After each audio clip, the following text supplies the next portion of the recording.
Hi friends, இன்றைக்கி நம்ம வந்து கிராமத்து சமையல் பார்ப்போமா. தக்காளி கூட்டு. ஃபஸ்ட்டு சட்டியை வச்சிடலாம், அடுப்பில் வச்சுட்டு எண்ணெய் ஊற்றிக்கலாம்.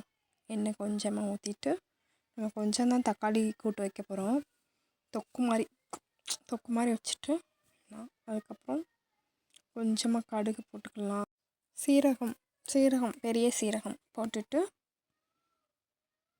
நல்லா வெடிக்க விட்டுட்டு பெரிய வெங்காயம், ஒரே ஒரு பச்சை மிளகா, கொஞ்சம் கருவேப்பிலை.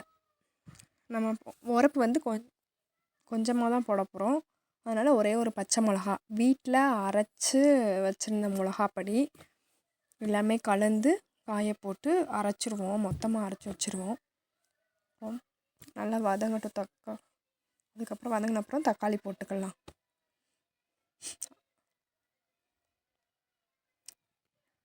வதங்கினதுக்கப்புறம் தக்காளியை போட்டுட்டு தக்காளியை நல்லா வதங்கணுன்னு வதங்கட்டும்.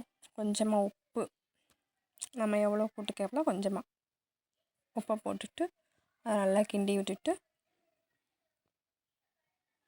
கொஞ்சம் அது தக்காளி நல்லா வேகிறதுக்காக கொஞ்சமாக தண்ணி மட்டும் கொஞ்சமாக ஊற்றி விட்டுட்டு நல்லா வேகட்டும். வெந்ததுக்கப்புறம் கொஞ்சமாக மிளகாப்பொடி நல்லா கொஞ்சமாக மிளகாப்பொடி போட்டுட்டு நல்லா கொத்தி விடணும்.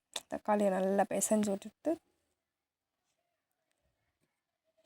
நல்லா கொதிக்கட்டும். அந்த மிளகாப்பொடி வாடை போகிற வரைக்கும் நல்லா கொதித்ததுக்கப்புறம் சூரியனே வந்துடுச்சுங்க. காலையில் 6 o'clock எந்திரிச்சு சமைக்க ஆரம்பித்தது.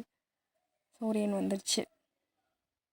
விறகடுப்புனாவே கொஞ்சம் லேட் ஆகுங்க. காற்றடிக்கும், வெளியே இருக்கனால காற்றடிக்கும். அதனால் கொஞ்சம் எப்பயுமே லேட்டாக தான் ஆகும். முடிஞ்சிடுச்சுங்க. தக்காளி ஒரு கிண்ணத்தில் மாற்றிடுவோம். இந்த வீடியோ பிடிச்சிருந்தா லைக் பண்ணுங்கள், ஷேர் பண்ணுங்கள், சப்ஸ்கிரைப் பண்ணிடுங்க.